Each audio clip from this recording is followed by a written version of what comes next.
Right, చెప్పండి స్వామి. Sir మన ఉంటది మహారాష్ట్రలో. ఇది నా తల్లి, రిటైర్డ్ పోస్టల్ సూపరింటెండెంట్.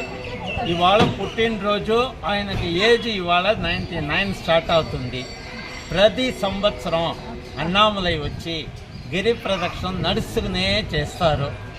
ఈ సంవత్సరము నిన్న ఈవినింగ్ 6:30 నుంచి స్టార్ట్ చేసి ఇప్పుడు 7:30కి గుడి లోపల వచ్చేసామండి.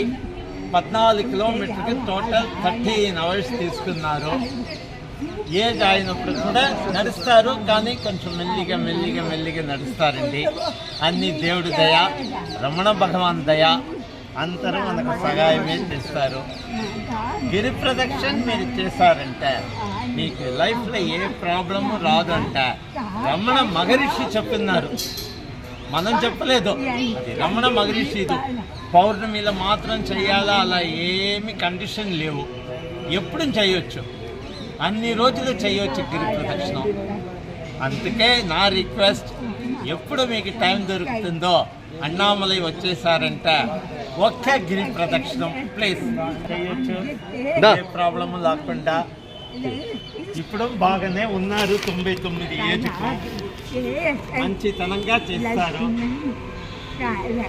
ఇప్పుడు కొంచెం చూపులు తక్కువ, అది ఒక ప్రాబ్లం. ఇప్పుడు 9 సంవత్సరాలు, ఇవాళ 99th బర్త్డే. ఓం గురుభ్యో నమః. అందరికీ శుభోదయం. ఈరోజు నేను చెప్పేది ఏంటంటే, అమ్మ వచ్చేసరికి ఈవిడి షిరిడీలో ఉంటారు, మహారాష్ట్ర. ఆవిడ ప్రతి సంవత్సరం పుట్టినరోజు నాడు గిరి ప్రదక్షిణ చేయడం అలవాటంట. ఇప్పుడు అమ్మ 99వ సంవత్సరాన్ని అడుగుపెట్టారు.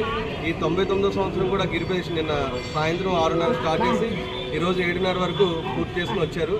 కానీ ఇలాంటి అమ్మ గిరి ప్రదక్షిణ చేస్తున్నప్పుడు మనలాంటి వాళ్ళు ఎందుకు చేయలేకపోతున్నాం అనేది మీరు ఒకసారి తెలుసుకోవాల్సిన విషయం. అందరం కూడా ఈ అమ్మని ఆదర్శంగా తీసుకుని మనందరం కూడా గిరి ప్రదక్షిణ చేసి స్వామివారికి దయా కృప కటాక్షాలు మనందరం పొందుతామని, స్వామివారికి మనం కృప పాత్ర కాగలుగుతామని మీ అందరికీ కూడా ఈ యొక్క వీడియో రూపంలో నేను తెలియజేస్తున్నాను. ఈ అమ్మ గిరి ప్రదక్షిణ చేసి వచ్చినందుకు ఈ అమ్మకు ముందుగా ఆ పరమేశ్వరుడు శక్తి ఇచ్చినందుకు స్వామివారికి నా కృతజ్ఞతలు తెలియజేస్తున్నాను. 99th birthday. అరుణాచలేశ్వరాయ నమః. ఓం నమో అరుణాచలేశ్వరాయ నమః. నామలయానికి అరగరోగరాజాయ సాయిరామ్.